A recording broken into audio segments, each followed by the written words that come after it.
За би нэг 3 4 асуулт байна. За нэгдүгээрт учрал сайд маань би бол багш эмч нарын цалинг нэмнэ гэдэг дээр одоо байр суурьтай байгаа. Нэмэх энэ санхүүгийн их усүрийг одоо гарах асуудал энэ сайд нарын багц буюу төсвийн ерөнхийлөгчийн захирагчдын багцаас 10% таннаа л гэж байгаа. Сая учрал сайд маань хэлж байна улсын хурлын бүрийн эрхээ гэдэг. Энэ бүрийн эрхийг нь мэдсээр байж яагаад засгийн газар улс төрийн шийдвэр гаргаад бид одоо өргөн бариагүй ээжж нэмнэ гэд ингээ улс төрийн мэдээллийг зогсоод байт юм бэ. Хууль зөрчөөд та урсгал зардлыг 24%-аар баталсан гэд ээжж энэ боломжгүй гэдгийг байгаа учраас ингэж орж ирсэн гэдэг байгаа байхгүй. Тэг яагаад ингээ хуралдаад энэ мэдээллүүдийг хийгээд ит. Би ойлгохгүй л д. Үнэхээр ингэж байгаа бол асуудлыг шийдийгвэл урсгал зардлыг 25 болгоод өгөөч чиг хуулиа гэлс яаралтай гормоор өргөн барьчлаа. Бид одоо сэлцээ. Тэгэхээр ийм парламент руу ингэж бас бүх буруу жигдэг энэ хандлага бол үнэхээр таалагдахгүй шүү та нөхдийн. Нэгдүгээр шүү дээ. За хоёрдугаар сая ерөн зүгээр парламентын шийдвэр ямар ч үн цэнгүй гэдгийг шүүхийн ерхий зөвлөл хариулчлаа шүү дээ. Энд бид шүүхийн төсөв, улсын дэд шүүхийн төсөв батлаад явуулдаг. Тэнд нь юу ч биелүүл байхгүй. Ямар ч үндслэл тайлбар байхгүй. Ерөн зүгээр энэ парламентын дээр засгийн газар гарцсан гэдэг нь энэ үйлдэлэр байхгүй. Би сангийн яамныхаа нөхдүүдийг мэднэ, зовлонгийг ойлгож байгаа.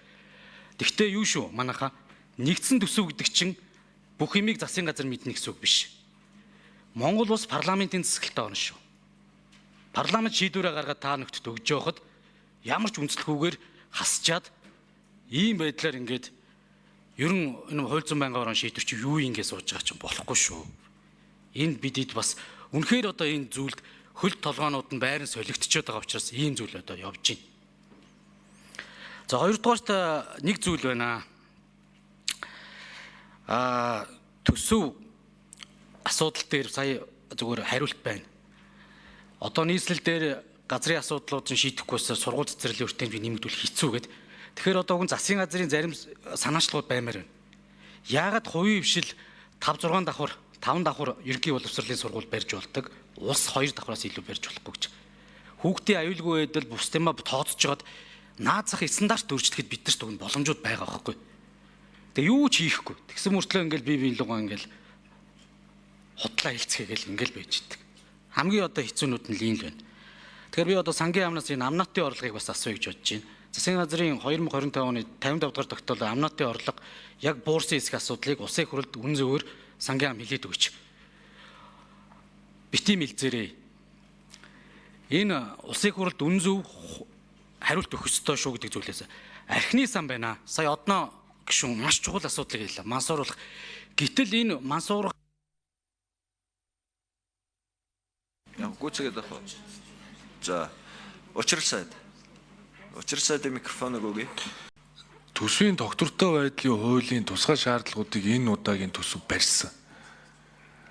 Хэрвээ энэ макро тоонуудаа гаргаж өгж байгаа эдийн засгийн яам энэ нэг хэдэнд багшийн эмчийн цалинг бусад асуудлуудыг шингээч улс төргүүгээр энийг аваад гарья гэвэл хий хоосон ингээд нэг баахан дотоодын нийт бүтээгдэхүүнээ нэмэл худлаа орлого төлөвлөл зарж чадахгүй байж тэр нүүрснийхөө үнийг өндөрөөр тавиал ингээл өөдрөг төсөөлөл орж ирвэл тэгэл галгүй аваад гарах баг. Гэхдээ эдийн засгийн хөгжлийн яам бол үннийг л хэлье гэсэн. Нүүрс чинь $70 илүү зарагдахгүй. Ийм болчлоо. За яг алдцсны агуулга дээр нэг жоохон найдаа. Тэрний тулд юу ийх вэ? Дээрэс нь өнөөдөр та боддоо энэ нэрлсэн дотоодын нийт бүтээгдэхүүн нөгөө орлого хоёрын чинь харьцаа 37% төрчөөд шүү дээ. Тэгэхээр энэний чинь орон зайд хувийн хвшил яаж ажиллах? Одоо энэ төрд ажиллаж байгаа за одоо энэ төрийн албан агчныхаа цалин хөлс ажлын байрны доктортой байдлыг ярьж хагаад хувийн хвшилт байгаа ажлын байраа яаж хадгалж үлдэх вэ гэдгийг мартаж болохгүй шүү дээ. Тийм учраас тэр орлого зарлагын харьцаа чинь өнөөдөр 37% болцоод байгааг энэ удаагийн төсвүүдээр 30% болтон бууруулъя. Тэгээ 28 онд 28 хүргье л гэдэг ийм л зорилготой. Тэр энэ орон зайд тэр хувийн хвшил ажилласаа л гэж энэ шаардлагуудаа барьсан. Харин төсвийн доктортой байдлын хуулийн дээр урсгал зардал бол 30% гэж заасан байдаг. Хуулийн дээр гэтэл жилийн төлөвлөгөөнд 24 гэсэн байна. Тэгэхээр нөө сайн нэг гишүүний хэлж байгаагаар жилийн төлөвлөгөөнд тусгагдсан Тэр 24-ийг 25 болгоход нэг их найдын орон зай гарчих юм билээ л. За ингээ явъя гэхээр жилийн төлөвлөгөөгөө барья л гэж анх зорчихгүй. Тэгээд тэрнээс биш засгийн газар бол юу вэ гэхээр сая одоо багш эмчнэр одоо нөгөө багш нарын үйлдвэрчний эвлэл ерөнхий сайдын шаардлага тавьчих. Уулзъя. Асуудлаа ярья. Тэр ерөнхий сайд надаас харилцаа энэ бол их хурлын ажил гэд суух ирэхгүй шүү дээ. Ерөнхий сайд уулзах ёстой. Багш нарын үйлдвэрчний эвлэл шахалт үзүүлж гин уулзъя гэж байна. Тэгээ ерөнхий сайд юу гэх энэ их хурлын ажил над хамаагүй болсон гэж хэлэх хэрэггүй шүү дээ. Энэ ч гүйцэх засаглалын тэргүү. Уулзахдаа энэ цаашдаа их хурлын ажил учраас төсвийн байнгын хорооны даргыг ураад сангийн сайдыг ураад за ингээ эдийн засгийн хөгжлийн сайд, боловсролын сайд, хөдөлмөр нийгэм хамгааллын сайд ураад төсвийн байнгын хорооны даргатай нөгөө зарлагын тэд дорооны даргатай хамт уулзаад асуудлаа ярьж байгаа. Тэгээ нэгэнт их хурл руу одоо хилцүүлэгт очсон учраас засгийн газрын зүгээс зарим үйл ажиллагаагаа танаад урсгал дээр ингээд танаад их хурл шийдчихвэл одоо ингээд бид нэр зарим үйл ажиллагаа зогсоогоод явхад билээ л гэдгийг илэрхийлсэн. Нэгсэндээ төсвийн байнгын хорооны дарга одоо бид энийг чи ингээд урсгалыг чи хаасаж болох юм уу? Дээрээс нь ингээд зарим үйл ажиллагаа зогсоход үрэн шүү болох юм уу гэхээр үнэхээр их хурл ингээд шийдвэл бид билээ гэдгээ багш эмчнэр маань ингээд шахалт үзүүж бид билээ гэдгээ ерөнхий сайд илэрхийлсэн. Тэгэхээр энэ бол ямар нэгэн шийдвэр ихээсээдүүтэйгээр их хурлынхаа байнгын ороотой гишүүдтэйгээ хамтраад ажиллаад явъя. Их хурл дээр ч гэсэн ажлын хэсэг байгуулахад энэ сангийн яамных нь л ажиллаж л байгаа шүү дээ. Тэгэхээр нэгэнт засгийн газрын зүгээс үгүй гэсэн зүйл байхгүй гэж байгаа бол их хурл ажиллаа явах нь нээлттэй. Ингээд даваад гарья гэж.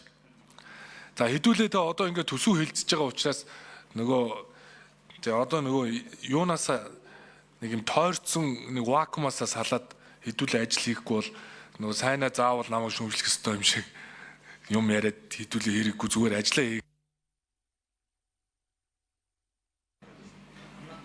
За сангийн 9-р микрофон.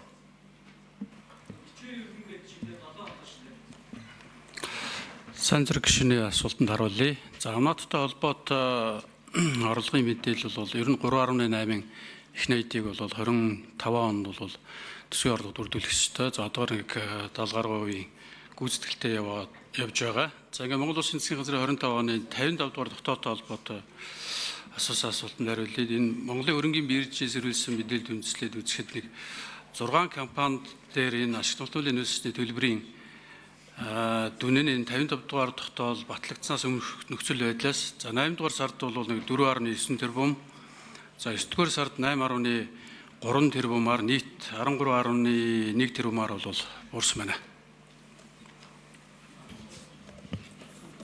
За сайн зэрэг гишүүний микрофоныг өгье, тодруулъя.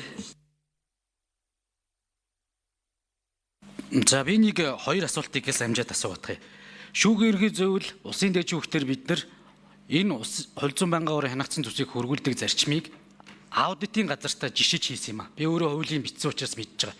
Аудитаас хөргүүлсэн санал хэдэн өөр хасагдаж төсөвдөр суусан бэ? Энийг сангийн яам яг хариулах. Шүүхийн ерхий зөвлөл улсын дэд шүүхийг хасчтiin байж нэгдсэн төсөвтэй гээд аудитыг яг хэдэн өөр хассан бэ? Нэгдүгürt. Хоёрдугаарт энэ архины сан гээд яг энэ мансуурсан дэлгэцийн донтой, тоглоомын донтой, архины донтой хүмүүсүүд нэг имлэгийн асуудлыг шийдэх гээд ийм тусгай сан байгуулад энд 20 тэрбум төгрөгийн асуудал сан байгаад байгаа. Тэгээ хувийн хвшил энэ удирдах зөвлөлийн 50% бүрдүүлдэг. Өөрөө архи үйлдвэрлэгч нар. Гэтэл энийг нь ерөөсөө зарцуулалтыг хийж өгдөг. Ийм зүйл байгаад байдаг. Тэгээд мансууралтаа тэмцээ, архитектаа тэмцээ гэдэг. Яах гэдэг юм? Бүгдийн шоронд хийх гэдэг юм эсвэл энэ бодлогочин. Тэгээд хинээс асуусан?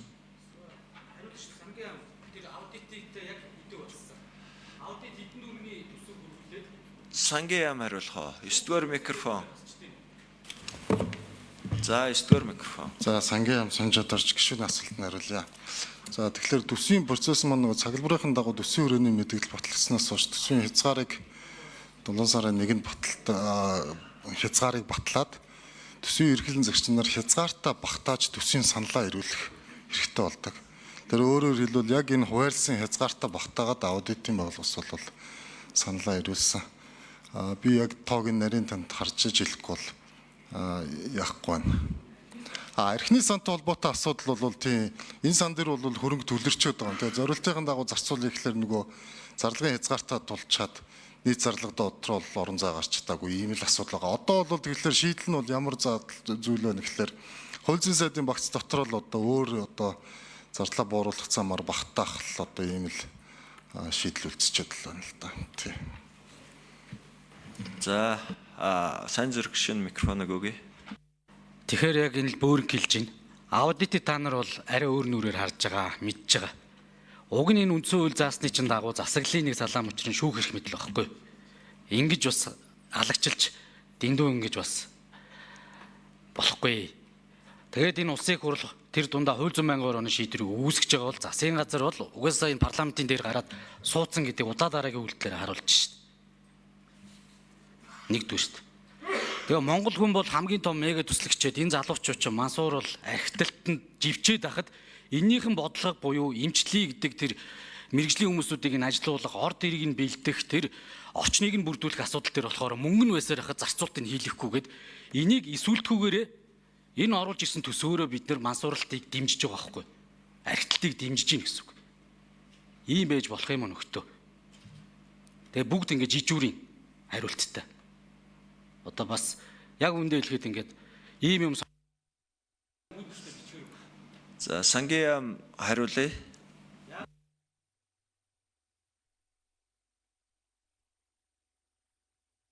Ёстор микрофон. За аудитын байгууллагын төсвийг бол бид бол түрүүн хэлсэн яг хязгаартаа багтаага саналаа ирүүлсэн. Тэгээд 9%-аар тэр цомгдох зардлууд нь бас хасагдсан. За хөрөнгө оруулалтын зардал нь бол 2 тэрбум байж байгаад 1 тэрбум болоод буурсан ийм зүйл байгаа. За мансууруулалттай холбоотойгоор бол бас нөгөө талдаа бол бид нар яг тэр сангийн асуудал дээр бол шүүмжлэлийг хүлээж авч байна. Нөгөө талдаа мансуурлалтай холбоотойгоор бол бид нар хөрөнгө оруулалтын зардал 8.6 тэрбум төгрөг бас улсын төсвийн санхүүчээр бол тавьсан байгаа. За дээр нь цагдаагийн ерхий газар дээр бол харт амигтай тэмцэх тусдаа бол нэгж байгуулна гэд ярьсан байгаа. За үүнтэй холбоотой бол оронтой урсгал зардлыг нь бол тусгаж тавьсан байгаа даа тийм.